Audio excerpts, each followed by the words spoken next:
मंगलम भगवान विष्णु मंगलम गरुड़ध्वज मंगलम पुंडरीकाक्ष मंगलाय तनु हरि। ये अध्याय 9 का 12वां श्लोक फिर से हम लोग दोहराते हैं। राक्षसी और आसुरी प्रकृति वालों के लक्षण कैसे पहचानेंगे? इनकी राक्षसी और आसुरी प्रकृति है। मोघाशा मोघ कर्माणो मोघ ज्ञाना विचेतसा राक्षसी मासुरीं चैव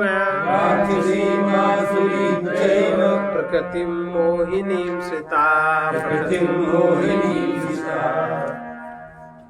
ये जो आसुरी और राक्षसी प्रकृति वाले लोग हैं, इन लोगों का मोघ आशा, व्यर्थ आशा, मोघ कर्मण व्यर्थ कर्म, और मोघ ज्ञाना व्यर्थ ज्ञान वाले, विचेतसा विक्षिप्त चित्त, इनका चित्त हमेशा विक्षिप्त रहता है।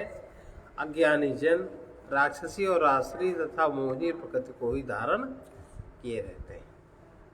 भगवान के प्रभाव को जो जानते हैं, वो अनन्य भक्तों के भजन का प्रकार, वो कैसे? जो अनन्य भक्त है भगवान के, उनके भजनों का क्या प्रकार है, किस तरह से भगवान को भजन करते हैं। महात्मानस्तु मां पार्थ दैवीं प्रकृतिमाश्रिता भजन्त्यन्यमनसो ज्ञात्वा भूतादिमव्ययम् महात्मानस्तु मां पार्थ दैवीं प्रकृतिमाश्रिता भजन्त्यनन्यमनसो ज्ञात्वा भूतादिमव्ययम्। परंतु हे कुंती पुत्र, जो दैवी प्रकृति के आश्रित होते हैं, दैवी प्रकृति के आश्रित जो लोग होते हैं, वो महात्मा जन, वो महात्मा लोग सब भूतों का जो सनातन कारण परमात्मा है और जो अव्यय है, नाश रहित अक्षर स्वरूप है, जिसका कभी नाश नहीं होता, इसको जानकर वो अनन्य मन से, वो मन से परमात्मा के युक्त हो जाते हैं और उन्हीं का चिंतन और मनन भजन करते हैं। सततम वो लोग, जो लोग दैवी प्रकृति के आश्रित रहते हैं, वो महात्मा जन सब भूतों का सनातन कारण मुझको जानते हैं। नाश रहित अक्षर स्वरूप ऐसा जानकर अनन्य मन से, इनके मन में कोई अन्य नहीं रहता, युक्त होकर अनन्य मनसा भजन्ति, अनन्य मन से युक्त होकर वो मुझे ही भजते हैं। और कैसे भजते हैं? कि सततम कीर्तयन्तो मां यतन्तश्च दृढव्रताः नमस्त्यन्तश्च मां भक्त्या नित्ययुक्ता उपासते। सततं कीर्तयन्तो मां यतन्तश्च दृढव्रता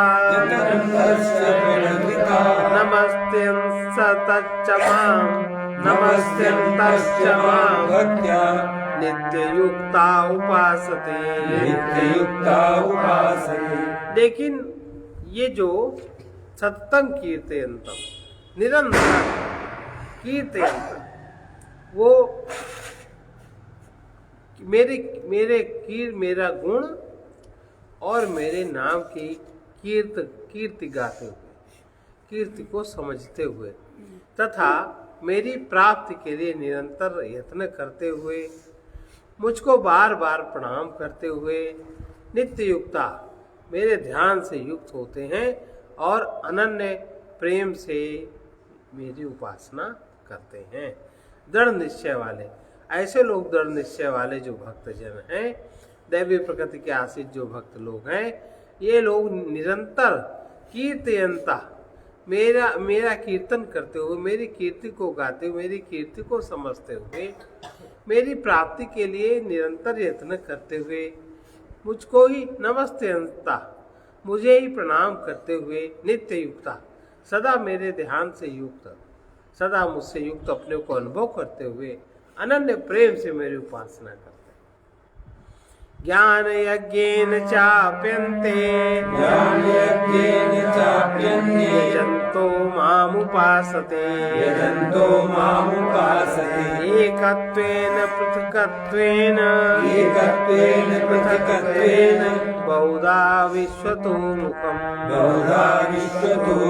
अब जो लोग एकत्व भाव से ज्ञान यज्ञ के द्वारा ब्रह्म की उपासना करने वाले ज्ञान योगी लोग हैं, वो विश्व रूप परमात्मा की उपासना किस प्रकार करते हैं, ये तो सतत उनकी कीर्ति को समझते हैं।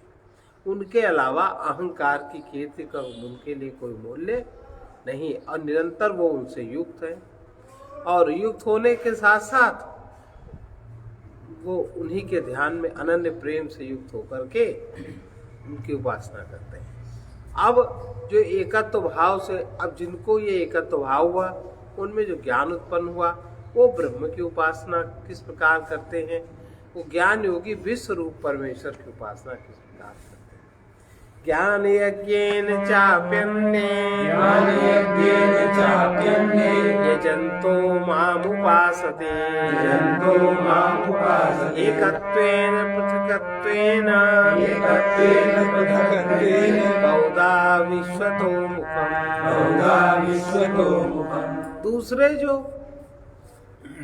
ज्ञान से युक्त है, जिनको ज्ञान जागृत हो रहा है, वो सगुण साकार में जो निर्गुण निराकार ब्रह्म का ज्ञान यज्ञ के द्वारा यजन करते हैं, उस ज्ञान के द्वारा अभिन्न भाव से युक्त होते हुए वो मुझे पूजा करते हैं, मेरा यजन करते हैं। और जो दूसरे मनुष्य हैं, वे बहुत प्रकार से स्थित मुझ विश्वतोमुखम, मेरे विराट स्वरूप परमेश्वर की पृथक भाव से, जो ये विराट स्वरूप है जगत का, उसको वो पृथक भाव से उपासना करते हैं। भगवान का अपने गुण प्रभाव विभूति सहित स्वरूप का वर्णन करते हुए कारण रूप समस्त जगत को अपना स्वरूप बतलाया। समस्त जगत में परमात्मा किस प्रकार से निहित है उसको बता रहे हैं। अहम क्रतुरहम यज्ञः स्वधाम अहम औषधम मंत्रो अहमेवाज्यम अहम अग्निरहम हुतम अहं क्रतुरहम यज्ञः स्वधामहम औषधम मंत्रोऽहमेवाज्यम् अग्निरहम हुतम्। मैं क्रतु, ये जो सब कुछ का करने वाला क्रतु मैं हूँ, और जो यज्ञ है वो भी मैं हूँ। स्वधा औषधियाँ, मंत्र, घृत, अग्नि और हवन क्रिया भी मैं हूँ। जो भी दृश्य दिखता है वो सब मैं ही हूँ, मेरे अलावा कोई दूसरा पदार्थ नहीं है। पितामहस्य जगतो माता धाता पितामह वेद्यं पवित्रमोंकार सामयजुरेव च पिता हमस्य जगतो माता धाता पितामह वेद्यं पवित्रमोंकार सामयजुरेव च। इस संपूर्ण जगत को धारण करने वाला, सबके कर्मों का फल देने वाला पिता माता पितामह एवं जानने योग्य पवित्र ओंकार, ऋग्वेद सामवेद और यजुर्वेद भी मैं ही हूँ। गतिर्भरता प्रभु साक्षी निवासः शरणं सुहृत् प्रभवः प्रलयः स्थानं निधानं बीजमव्ययम् गतिर्भरता प्रभु साक्षी निवासः शरणं सुहृत् प्रभवः प्रलयः स्थानं निधानं बीजमव्ययम् गति जहाँ जिसकी प्राप्ति के लिए हर मनुष्य यत्न करता है, वो जहाँ है उसे श्रेष्ठ पाने का यत्न करता है। भले ही उसको श्रेष्ठ का ज्ञान न हो, वो अपने कर्मों से निम्नता को प्राप्त हो जाए, पर वो जब कोई कर्म करता है तो अपने से श्रेष्ठ होने का ही उसको कल्पना रहती है। ऐसा प्राप्त होने योग्य परम धाम, भरता भरण पोषण करने वाला, सबका स्वामी, शुभ और अशुभ का साक्षी, सबके शुभ और अशुभ कर्मों को देखने वाला, सुहृत प्रत्युपकार ना चाह कर हित करने वाला। सुहृत उसको कहते हैं जो दूसरे से अपेक्षा नहीं रखता फिर भी जो हित करे, सुख नहीं जो हित करता है। सुख तो आपको इंद्रियों से मन से अनुभव होगा और सुख जो परिणाम में ठीक होगा। और स्थिति का आधार निधान, प्रलय काल में संपूर्ण भूत सूक्ष्म रूप से जिसमें लय हो जाते हैं उसको निधान कहते हैं। निधान अविनाशी, बीजम कारण भी मैं ही, सब जगह उन्हीं को स्मरण करना चाहिए। तपाम्यहमहं वर्षं निगृह्यामि उत्सृजामि च अमृतं चैव मृत्युश्च सदसच्चाहमर्जुन तपाम्यहमहं वर्षं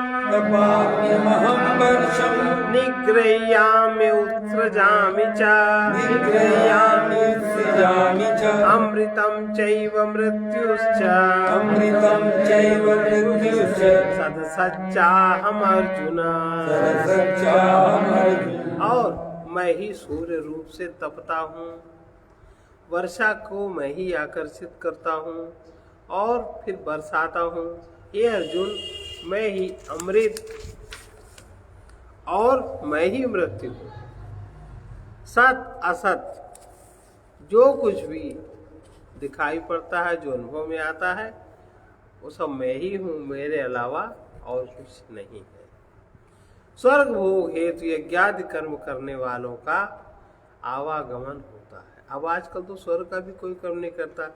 आजकल तो एक वो ऐसा प्रवाह चला है, चंदा इकट्ठा करो, फिर भंडारा करो, और फिर भंडारा करो, और फिर बैनर लगाओ, बोर्ड लगाओ, और लोगों में अपने को बड़ा दिखाओ। अभी किसी ने पाली के लिए भी लिखा है, कंबलों के लिए पैसे इकट्ठे, कंबल आ गए, ब्राह्मणों की दक्षिणा आ गई है, अब भोजन की व्यवस्था के लिए पैसे भेजिए। क्या समझे? इससे कोई निम्न स्तर होगा? वो जो भोजन होगा वो कहाँ से होगा? जो उसको तो हम भोजन, भीख से भी ये गंदी बात है। भीख, जो भीख मांगता है वो अपना नाम कहाँ करता है? भीख मांगता है वो तो नमित रहता है, वो तो बड़ा हीन दीन अनुभव करता है, और ये तो अपने को बड़ा बहुत बड़ा सेवक अनुभव कर रहा है।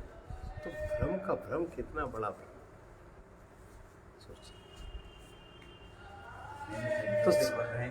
तो स्वर्ग भोग के लिए तो यज्ञादि कर्म जो करते हैं बड़ी पवित्रता से, बड़े उससे, उनका तो आवागमन रहता ही है।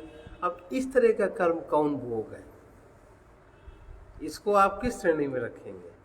ये जो आजकल जो तमाशे हो रहे हैं, इनकी तो कोई श्रेणी नहीं। और फिर जो मिले, जो बचे, सो खा जाओ आराम से, ठाट से, नशा पियो, शराब पियो और बड़े आदमी बनो, दिखाओ। ये है कि हमने इतना बड़ा भंडारा किया, हमने इतना बड़ा, नहीं सब चल रहे तमाशे। त्रैविद्या मां सोमपाः पूत पापा,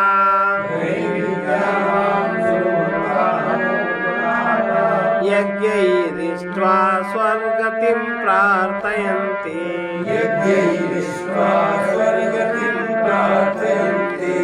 पुण्यमासाद्य सुरेन्द्रलोकम्,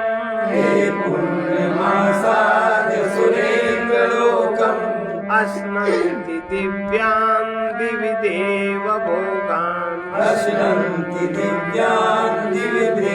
भोगान्, त्रैविद्या मां सोमपा पूत पापा,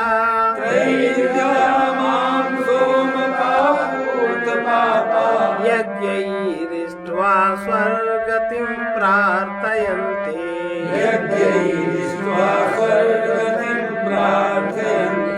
ते पुण्यमासाद्य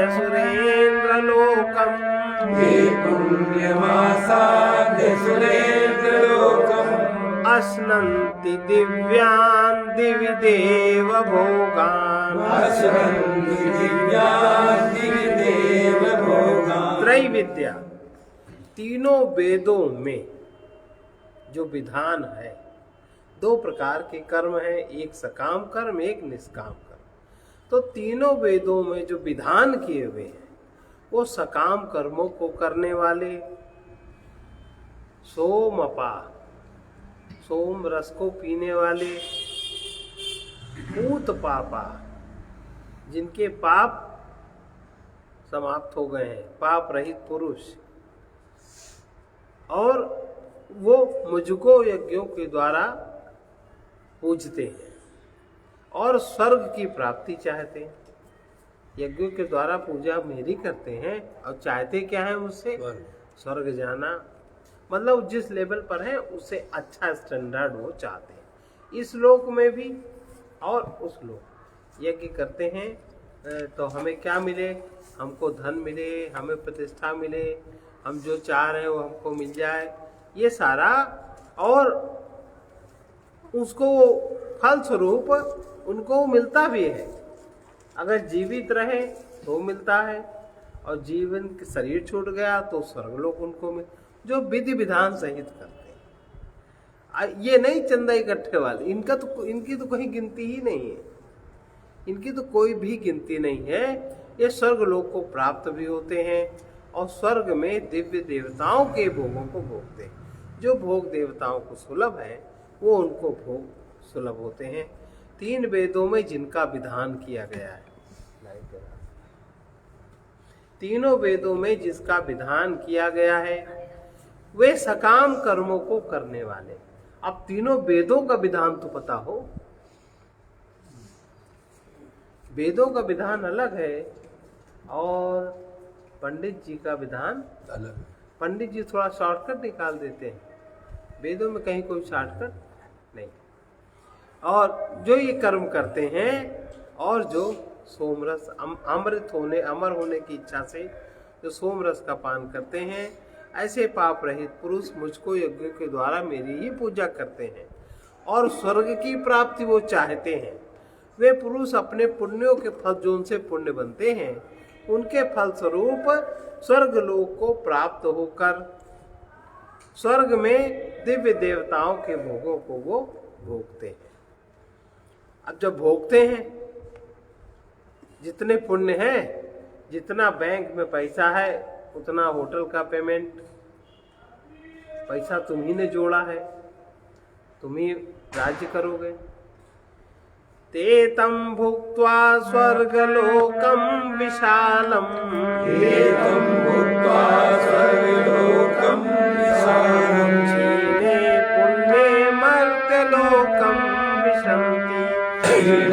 पुण्ये मर्त्यलोकम विशन्ति, एवं त्रयी धर्ममनुप्रपन्ना एवं त्रयी धर्ममनुप्रपन्ना गतागतं काम कामा लभन्ते गतागतं काम कामा लभन्ते ते तं भुक्त्वा स्वर्गलोकं विशालम् एतं भुक्त्वा स्वर्गलोकं विशालम् क्षीणे पुण्ये मर्त्यलोकं विशन्ति क्षीणे पुण्ये मर्त्यलोकं विशन्ति एवं त्रयी धर्ममनुप्रपन्ना एवं त्रयी धर्ममनुप्रपन्ना गतागतं काम कामा लभन्ते गतागतं काम कामा लभन्ते। देखो, जितनी भी अनुकूलता भोगी जाती है, जितने उतना पुण्य क्षीण होता है, और जितनी प्रतिकूलता को युक्ति पूर्वक सही जाती, उतने पाप क्षीण होते। ये हमेशा क्या था, जो आप जो भी भोग आओ, आजकल ये हो गया है कि खुद हम परिश्रम न करें और दूसरे काम भोग हो गए। यही तो आजकल है। आजकल कोई मेहनत नहीं करना चाहता, और ख़ास तौर से ये हमेशा रहा, जितने भी पापवान लोग हैं कुछ करना नहीं चाहते, पुण्यवान तो करना चाहते हैं वो अपने, क्योंकि उनका पुण्य उछाल दे रहा है और पुण्य बढ़ेंगे, और पापवान का पाप उछाल दे रहा है और पाप बढ़े। तो ये वे उस विशाल स्वर्ग लोक को भोग कर जितने पुण्य थे भोग गए। पुनः पुण्य क्षीण होने पर मृत्यु लोक में पुनः प्राप्त हो। अब मृत्यु लोक में मनुष्य बनेंगे गारंटी नहीं, क्योंकि मनुष्य जीवन तो पुण्य से मिलता है, और पुण्य कर लिए वहां क्षीण, और मनुष्य जनित कर्म करने का समय मिला नहीं। मनुष्य जनित कर्म करने का समय मिला नहीं, मनुष्य थे, मनुष्यता धारण नहीं करी, और वेद में लिखे हुए ये यज्ञ वो यज्ञ, उससे स्वर्ग प्राप्त सुख प्राप्त करने के अनेक प्रकार के कर्म करे, मनुष्यता की नहीं, और पुण्य क्षीण हुए, पुनः मृत्यु लोक में गिरा दिए गए, मृत्यु लोक को प्राप्त हो गए। अब मृत्यु लोक में कौन सी योनि को प्राप्त होगा इसका कुछ भी अता पता नहीं रहता। स्वर्ग के साधन रूप तीनों वेदों में कहे हुए सकाम कर्म का आश्रय लेने वाले और काम कामा भोगों की कामना वाले पुरुष बार बार इस आवागमन को प्राप्त होते हैं, अर्थात पुण्य के प्रभाव से स्वर्ग जाते हैं, पुण्य क्षीण होने पर पुनः मृत्यु लोक में आते हैं। वे उस विशाल स्वर्ग लोक को भोग कर, अब स्वर्ग लोक पूरा कहाँ भोगने को मिलेगा, जितने पुण्य कहीं कोने में पड़े रहोगे, कितना कौन कर, राजाओं महाराजाओं की तरह यति तपस्वी की तरह कोई थोड़ी ना कर सकता है, वो तो नॉर्मल आदमी कितना कर सकता है।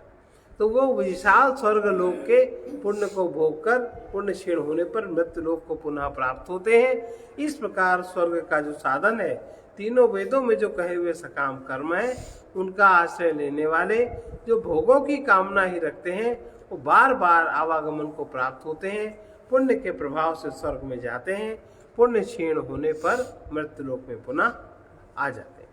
अब ये तो सकाम भाव से, कामना की पूर्ति है तो जो कर्म करते हैं। अब एक निष्काम भाव से,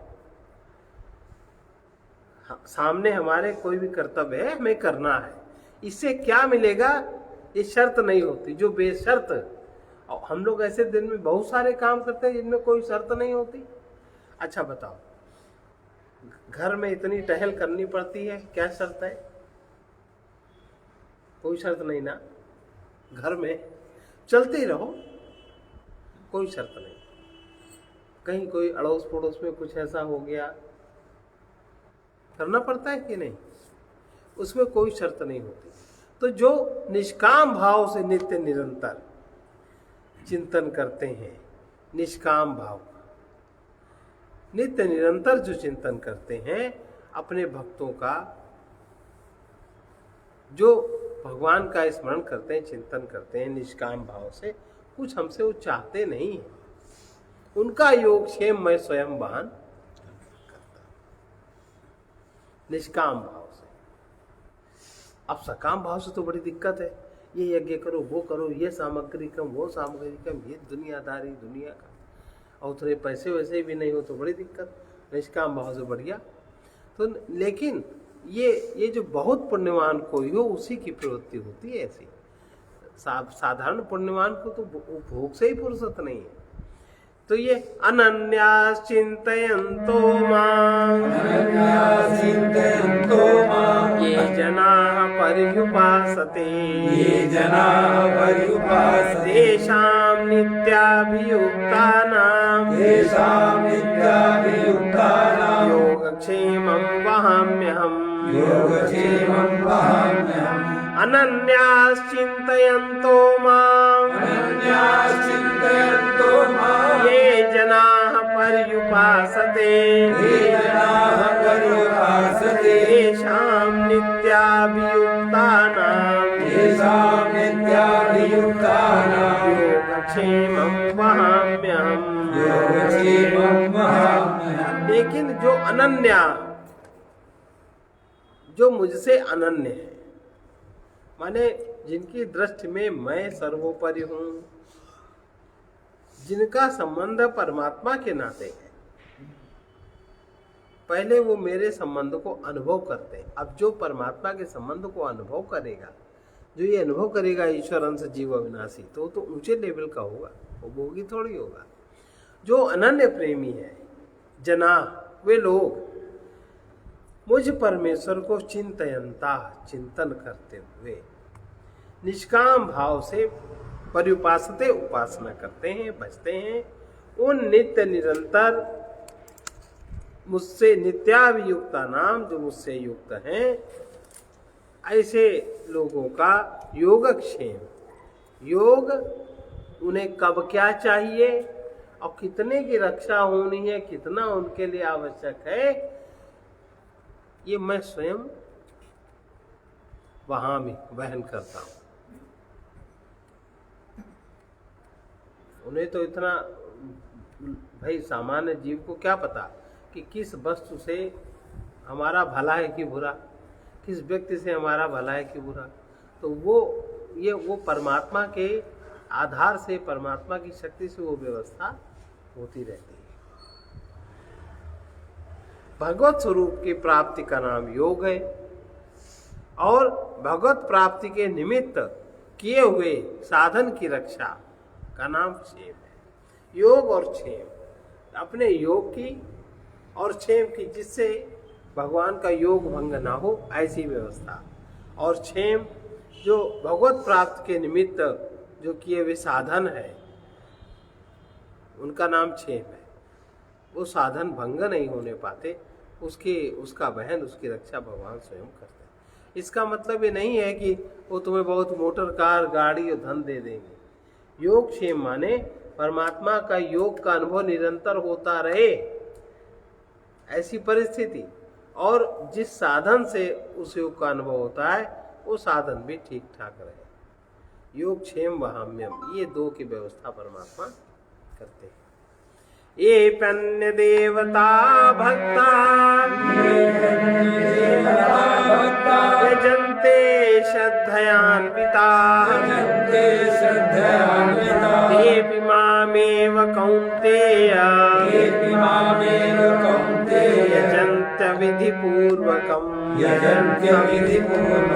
अब जो अन्य देवताओं की उपासना भी प्रकारांतर से, अन्य देवताओं की उपासना अनेक प्रकार से जो अविधि पूर्वक करते हैं, बहुत लोग करते हैं। अब आजकल कार्तिक का महीना है, सुबह तुलसी की पूजा की, अब किसी को पूरी विधि विधान पता थोड़ी है, पर करते हैं, श्रद्धा है, परिश्रम करते हैं, तो वो भी उनका व्यर्थ नहीं जाता।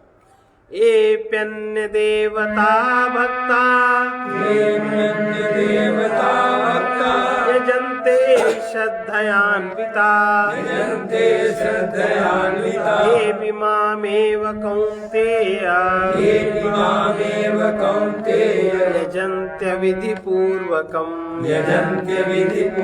हे अर्जुन, और जो अज्ञानी लोग हैं, लेकिन उनके श्रद्धा तीन प्रकार की सबके अंदर जन्म से होती है। राजसी श्रद्धा, सात्विक श्रद्धा और तामसिक श्रद्धा। जो श्रद्धा से युक्त है, सकाम भक्त है, उनको श्रद्धा है। सकाम भक्त है और दूसरे देवताओं की पूजा करते हैं, इसको ही पूज लो, इसको पूज लो, पीपल पूज लो, बरगद पूज लो, सब पूजते हैं, वे भी मुझको ही पूजते हैं, पर ये उनको ज्ञान नहीं है। किंतु वो उनका जो पूजन है अविधि पूर्वक है, अज्ञान पूर्वक है, उनको इस बात का ज्ञान नहीं है, इसलिए वो सबको पूजते हैं। अब भगवान को तत्व से जो नहीं जानता है, नहीं जानने की कोशिश करते हैं, उनका तो पता नहीं है, ऐसा जानना चाहिए। अगर आपने सत्य को न जाना ठीक से तो आप पतित निश्चित हो जाएंगे। अभी जो थोड़ा सा स्थिति बताई, ये पतित स्थिति क्यों है? यथार्थ ज्ञान न होने के कारण ही तो है ना, ये इसीलिए तो है। और अभिमान अहंकार इतना है कि सुन सकते नहीं, देख सकते नहीं, तो अज्ञान के कारण ही अहंकार है, अहंकार के कारण ही अभिमान है, और उससे देखो किस तरह के कर्म बनते हैं।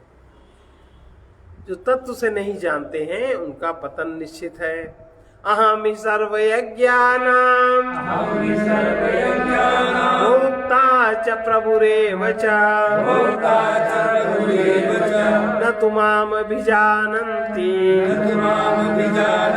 तत्त्वेनास्त्यवन्ति ते। अहं हि सर्वयज्ञानां भोक्ता च प्रभुरेव च न तु मामभिजानन्ति तत्त्वेनास्त्यवन्ति ते। क्योंकि सर्व यज्ञानां, सभी यज्ञों का, संपूर्ण यज्ञों का भोक्ता और स्वामी, जितने भी यज्ञ हैं उनका भोक्ता और स्वामी मैं ही हूँ। परंतु वे मुझ परमेश्वर को, जो ये अविधि पूर्वक करने वाले अज्ञानी लोग हैं, वो मुझ परमेश्वर को बिल्कुल जानते ही नहीं। इस नाम से, जानने के नाम से कह देंगे हम तो भक्त हैं क्योंकि भक्ति श्रेष्ठ है, और ज्यादा कह देंगे ज्ञान ही भक्त ही नहीं कसु भेजा। यही दुई चौपाई है, और हम तो भक्त हैं, और भक्तों ही नहीं है, केवल अपने बचाने का तरीका यही तो है, कुछ नहीं है उनको। तो ये जो स्वामी भी मैं ही हूँ, परंतु मुझ परमेश्वर को तत्व से नहीं जानते और ना ही जानना चाहते। ऐसे इसी से उनका पतन होता है, अर्थात बार बार अपने कर्म के अनुसार, अपनी वृत्ति प्रवृत्ति के अनुसार उनको बार बार जन्म और मरण प्राकृतिक रूप से प्राप्त होता रहता है। उपासना के अनुसार जो जैसी उपासना करता है उसके अनुसार उसको फल की भी प्राप्ति होती है। देखो, कर्म के फल से कोई बचता नहीं, बातें बनाने से कर्म फल बदल जाता नहीं, बातें बनाए कर्म फल नहीं बदलता। तो ये जो बहुत ही ये अपने अहंकार का मोह और भ्रम है, ये बहुत दूर तक चलता रहता है। वही भगवान कह रहे, यान्ति देवव्रता देवान् यान्ति पितृव्रता भूतानि यान्ति भूतेज्य यान्ति मद्याजिनोऽपि माम् यान्ति देवव्रता देवान् पितॄन् यान्ति पितृव्रता भूतानि यान्ति भूतेज्य यान्ति मद्याजिनोऽपि माम्। अब कारण यह नियम यह है कि देवताओं को पूजने वाले, भाई तुम जिसका स्मरण चिंतन मनन पूजन करोगे उसी के करीब तो खसकोगे। देवताओं को प्राप्त होते हैं, पितरों को पूजने वाले पितरों को प्राप्त होते हैं, और भूतों को पूजने वाले भूतों को प्राप्त होते हैं। और जो मेरा पूजन करने वाले भक्त हैं वो मुझको ही प्राप्त होते हैं। इसलिए मेरे भक्तों का पुनर्जन्म नहीं होता। जहाँ जहाँ पुनर्जन्म की बात है वहाँ वहाँ वासनात्मक जन्म की बात है। जन्म तो होगा, जन्म होगा, ऊंचे लेवल का होगा, वासना रहित होगा, जो जैसा भी हो, जो भी। तो देवताओं को पूजने वाले देवताओं को प्राप्त होते हैं, पितरों को पूजने वाले पितरों को प्राप्त होते हैं, भूतों को पूजने वाले भूतों को प्राप्त होते हैं। मेरा पूजन करने वाले भक्त मुझको ही प्राप्त होते हैं, इसलिए मेरे भक्तों का पुनर्जन्म नहीं होता। और भक्ति पूर्वक प्रेम पूर्वक मेरा भक्त माने फिर और किसी का भक्त ना हो कि इनको भी चाहा, इनको, हालांकि सब उन्हीं को प्राप्त होता है, पर हमारे मन में तो द्वैत है, द्वैत नहीं होना चाहिए। भक्ति पूर्वक अर्पण किए हुए पत्र पुष्प आदि जो भक्त मुझे देते हैं उसको मैं प्राप्त करता हूँ। पत्रम पुष्पम फलम तोयम यो मे भक्त्या प्रयच्छति तदहं भक्त्युपहृतम् अश्नामि प्रयतात्मनः। पत्रं पुष्पं फलं तोयं यो मे भक्त्या प्रयच्छति तदहं भक्त्युपहृतम् अश्नामि प्रयतात्मनः। अब देखो इसमें कितनी बातें हैं। जो कोई भक्त मेरे लिए प्रेम से पत्र, इसमें पका हुआ भोजन नहीं है,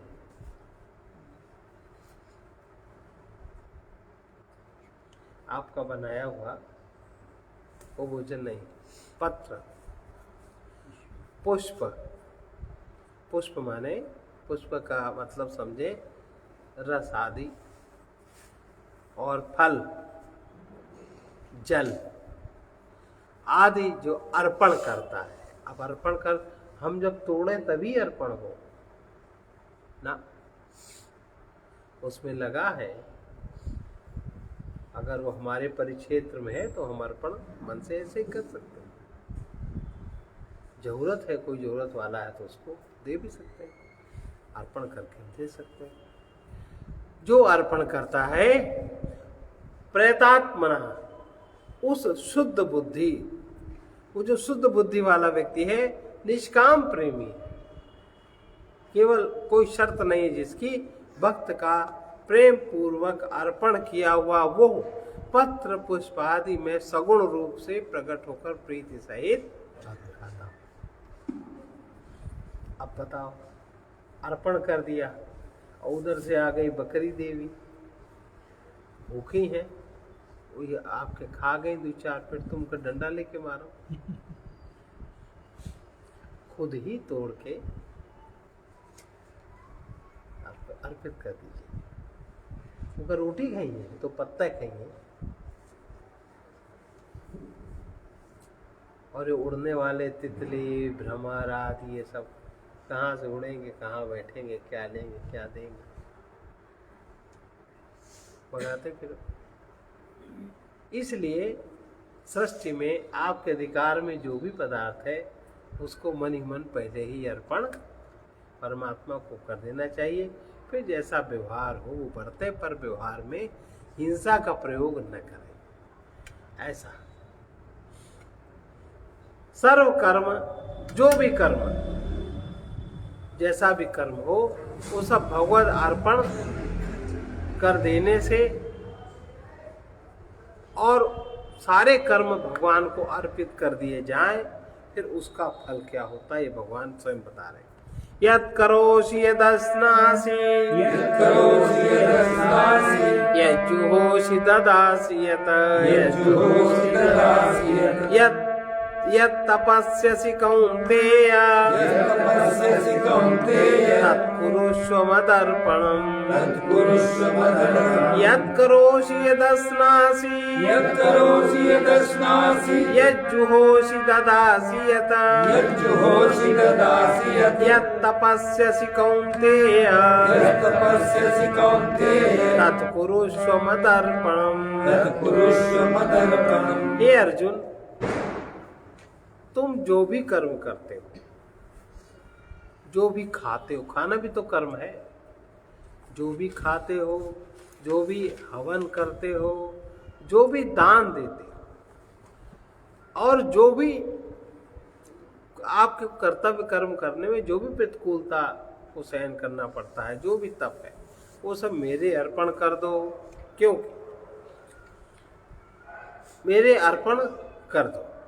ऐसा करने से शुभाशुभ फलैरेवं शुभाशुभ फलैरेवं मोक्ष्यसे कर्म बन्धनैः मोक्षसे कर्म बन्धनैः संन्यासयोग युक्तात्मा संन्यासयोगयुक्तात्मा विमुक्तो मामुपैष्यसि। विमुक्तो मामुपैष्यसि। शुभाशुभ फलैरेवं शुभाशुभ फलैरेवं मोक्षसे कर्म बन्धनैः मोक्षसे कर्म बन्धनैः संन्यासयोग युक्तात्मा संन्यासयोगयुक्तात्मा विमुक्तो मामुपैष्यसि।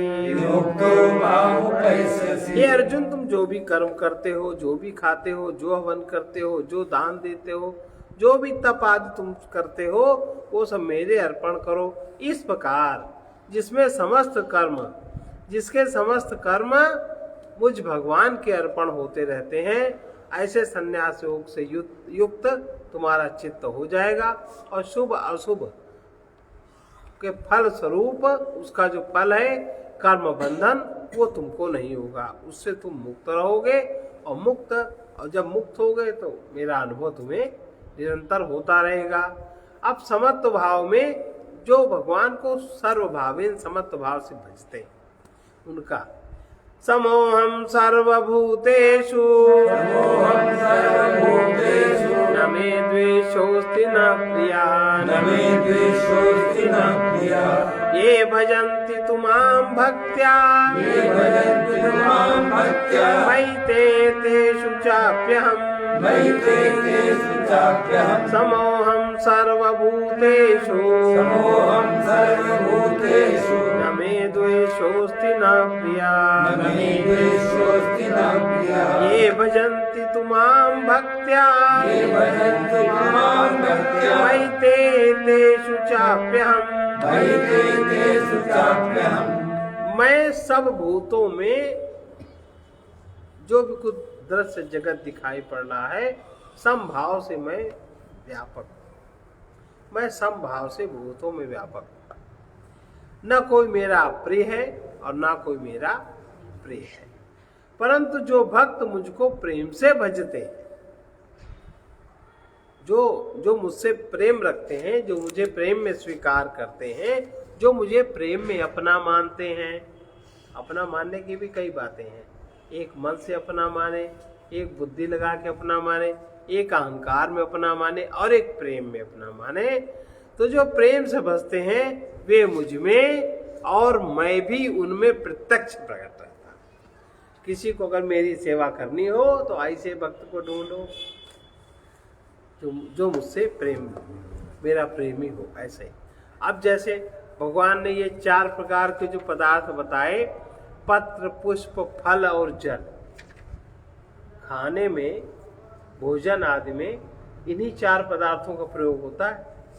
ये इन्होंने मूल बात बता दी। मूल बहुत, पत्र माने सब्जी आदि सब आ गया उसमें, और पुष्प माने सारा रस विभाग आ गया, और जल माने तो जल है ही। तो जितना भी खाद्य पदार्थ है, प्रेम से अगर कोई मुझे अर्पण करता है तो मैं उसको साकार प्रत्यक्ष होके सेवन करता हूँ।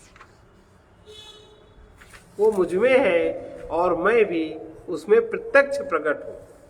अब कहाँ भगवान को ढूंढोगे? ऐसा व्यक्ति ढूंढो जो भगवान को प्रेम करे।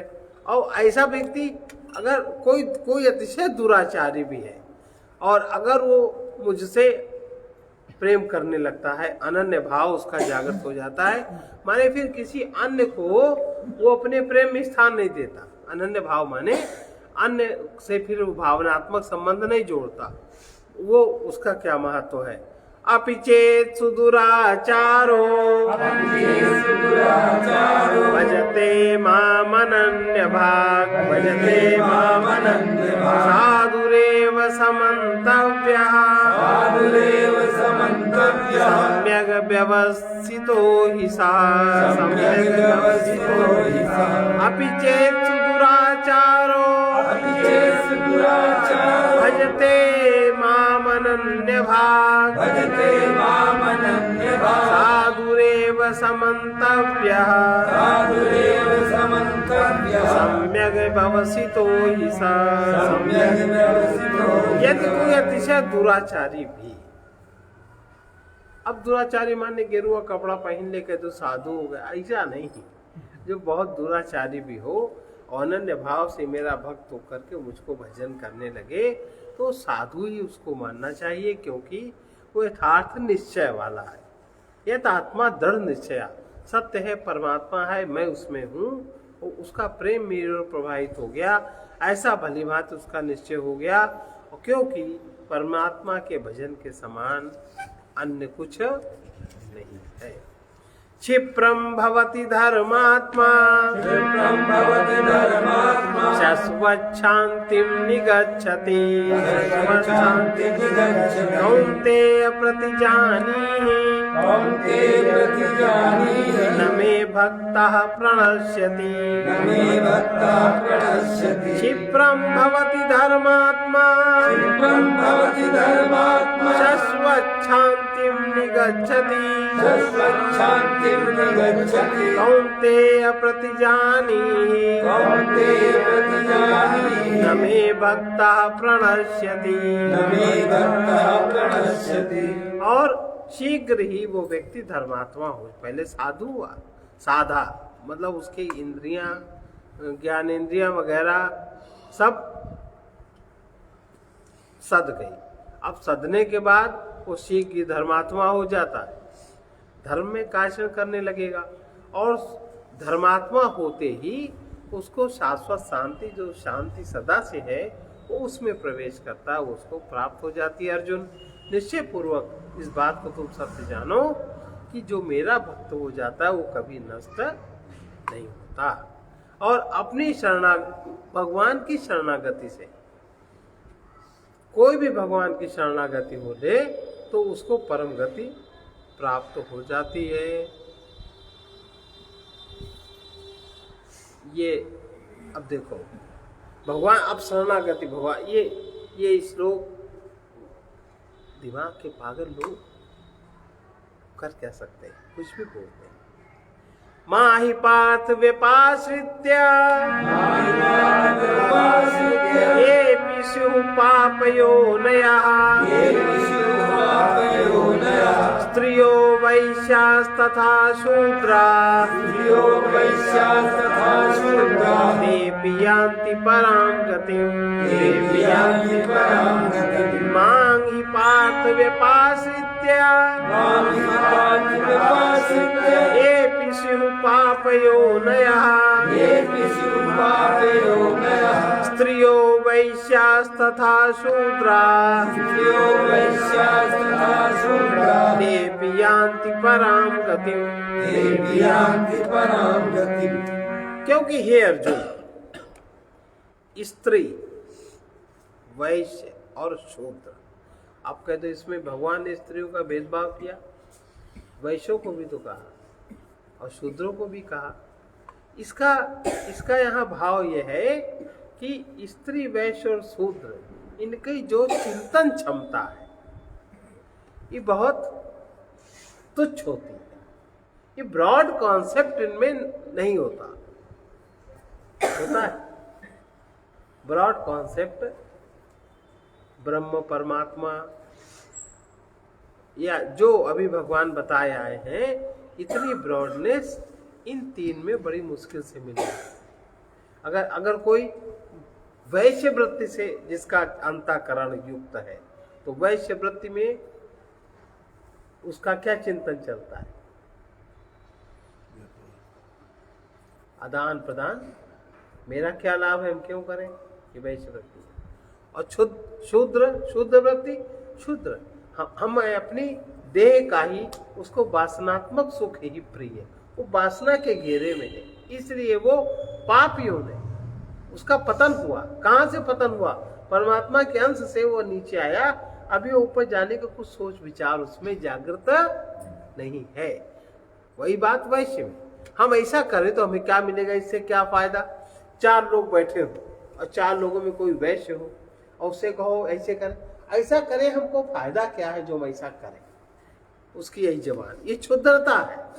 मतलब परमात्मा के कहने के अनुसार, कृष्ण जी के कहने के अनुसार उसका जो भाव क्षमता है बहुत ही न्यून है, अभी वो पदार्थ के स्तर से ही ऊपर नहीं उठ पा रहा है, इसलिए वो ये। और बाकी स्त्री की भी चिंतन क्षमता क्या है बताइए? पॉजिटिव है कि नेगेटिव? स्त्रियों की, आप सब लोगों के पास स्त्रियां हैं, कई रूप हैं उनकी जो चिंतन क्षमता है, उनका जो ढंग है, उनका ढंग कैसे आपको एडजस्ट उन्हें करना पड़ता है कि वो आपको एडजस्ट करते हैं? वो कब? जब आप उनके स्वभाव को समझ जाते हैं, जब आप एतात्मा दृढ़ निश्चय हो जाते हैं, तब वो आपको एडजस्ट करती है। इसके पहले उनका सारा स्वभाव होता है कि आप उनको एडजस्ट करें, जी हाँ करें। ऐसा है कि नहीं? ये बहुत दिन बाद आता है। तो इसलिए कि जिसकी वृत्ति क्षुद्र है, जो क्षुद्रता में उससे हटने में उसको बहुत मेहनत पड़ती है, नहीं कि हटेगा नहीं, हट तो जाएगा। तो जो हे अर्जुन, स्त्री वृत्ति क्षुद्र है, अगर जिसकी क्षुद्र वृत्ति नहीं है तो वो स्त्री में नहीं आता, वो जीव में आ जाता है, वो प्राणी। और वैश्य और शूद्र तथा पाप योनिया, अन्य जो पाप योनि है, चांडाल आदि। चांडाल माने क्या? वो तो मनुष्य, अरे 4 प्रकार के मनुष्य होते हैं। मनुष्यों में चांडाल सबसे निम्न स्तर का होता है, चांडाल से ऊपर शूद्र होता है ना। चांडाल माने कच्चा मांस आदि खाने वाला, इन प्रकार है, इस तरह के कर्म वाले चांडाल कहते हैं। ये जो पाप योनि चांडाल आदि है या उसके समकक्ष कोई है, वो भी यदि, ये तो हो गए क्षुद्र वृत्ति वाले तीनों, स्त्री वैश्य और शूद्र, इनकी वृत्ति क्षुद्र है। इसलिए कहा कि अगर ये भी मेरी शरण स्वीकार करते हैं, बनी रहे इनकी वृत्ति वैसी, कोई फर्क नहीं पड़ता, परिवर्तन हो जाता है। और जो पाप योनि है, चांडाल आदि है, जो जिनका कर्म हिंसा करना, गौ काटना, कुत्ते काट, इस तरह के जो हिंसक कर्म करने वाले हैं, वो भी कोई भी हो, यदि मेरी शरण हो जाते हैं तो उनको भी परम गति प्राप्त हो जाती। इतना खुला रास्ता है। और फिर उनका क्या कहना, जो पुण्यशील है, और पुण्यशील होने के बाद जो ब्राह्मण है, और ब्राह्मण होने के बाद जो राजर्षि है, मतलब जो राजयोग को धारण किए हैं, और उनके तो कहने क्या है, किम पुनर्ब्राह्मणा पुण्या भक्ता राजर्षयस्तथा अनित्यम सुखम लोकम मिमं प्राप्य भजस्व माम् किं पुनर्ब्राह्मणा पुण्या भक्ता राजर्षयस्तथा अनित्यम् असुखं लोकम् इमं प्राप्य भजस्व माम्। फिर जो ब्राह्मण माने जिन्होंने ब्रह्म सत्ता को स्वीकार कर लिया और जिन्होंने अपने को परमात्मा से जोड़ लिया, जो उससे अनन्य युक्त हो गए, वो ब्राह्मण, उसी को ब्राह्मण कहते भी हैं। बाकी कह दो कि नामधारी ब्राह्मण, तो वो ब्रह्म बंधु है, उनकी गिनती किसी में नहीं होती। उनकी गिनती बस इतनी विशेषता है, अगर वो डेवलप करना चाहेंगे, वो साधन अपनाएंगे तो उनके उधर बढ़ने लगेंगे बस। तो जो फिर तो इसमें कहना ही क्या है, जो पुण्यशील है, पुण्यवान है, ब्राह्मण है, राजर्षि है, भक्तजन है, शरण होकर परम गति को प्राप्त होते हैं। इसलिए सुख रहित क्षणभंगुर इस मनुष्य शरीर को प्राप्त होकर अर्जुन तुम निरंतर मेरा ही भजन करो, मुझसे ही युक्त रहो। अब अपनी शरण के लिए भगवान प्रेरणा देते अर्जुन को। मन मना भव मद भक्तो मद्याजी माम नमस्कुरु मामे वैश्यसि युक्त्वैव आत्मानं मत्परायणा मन्मना भव मद्भक्तो मद्याजी मां नमस्कुरु मामे वैश्यसि युक्त्वैव आत्मानं मत्परायणः। इसलिए मन मना भाव, तुम मन से मुझको स्वीकार करो। मद भक्ता, में कौन सा मन? मैं, जो उन्होंने तत्व रूप से अपने स्वरूप को बताया, मेरे भक्त हो और मेरा पूजन करने वाले हो, मुझको प्रणाम करो। इस प्रकार आत्मा को, आत्मानम माने अपने आप को मुझ में नियुक्त करके, अपने को मुझ में नियुक्त करके मेरे प्राण होकर तुम मुझको ये प्राप्त होगे। ओम तत्सदिति श्रीमद्भगवद्गीतासु उपनिषत्सु ब्रह्म विद्यायां योग शास्त्रे श्री कृष्णार्जुन संवादे राज विद्या राजगुह्य योगो नाम नवमोऽध्यायः। हरि ओम तत्सत्। हरि ओम तत्सत्। हरि ओम तत्सत्। हरि ओम तत्सत्। हरि ओम तत्सत्। हरि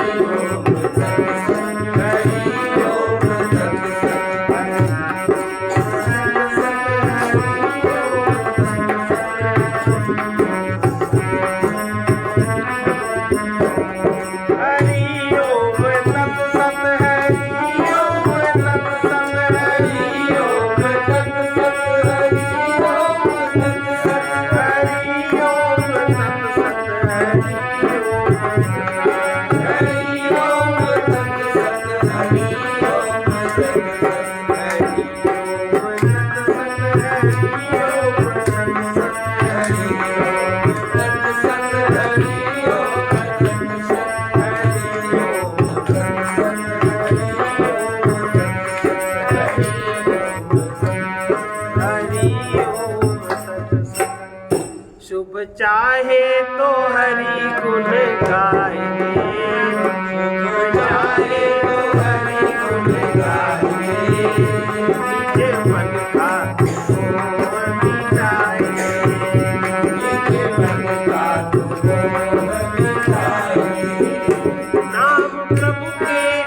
माया सदम कर्म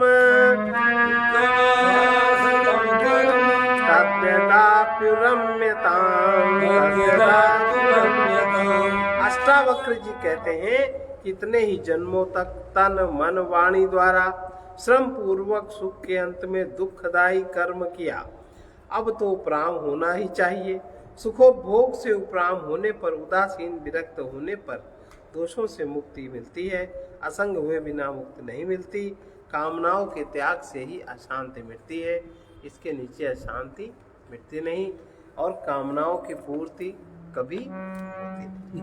सर्वे भवन्तु सुखिनः सर्वे सन्तु निरामया सर्वे भद्राणि पश्यन्तु मा कश्चित् दुःखभाग् भवेत्।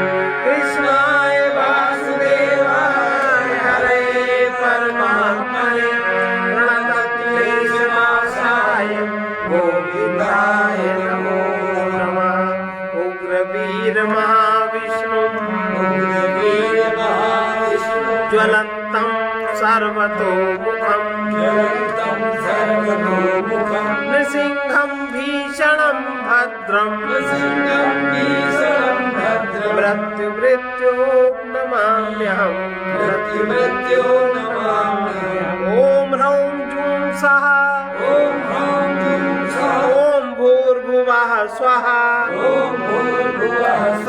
ॐ त्र्यम्बकं यजामहे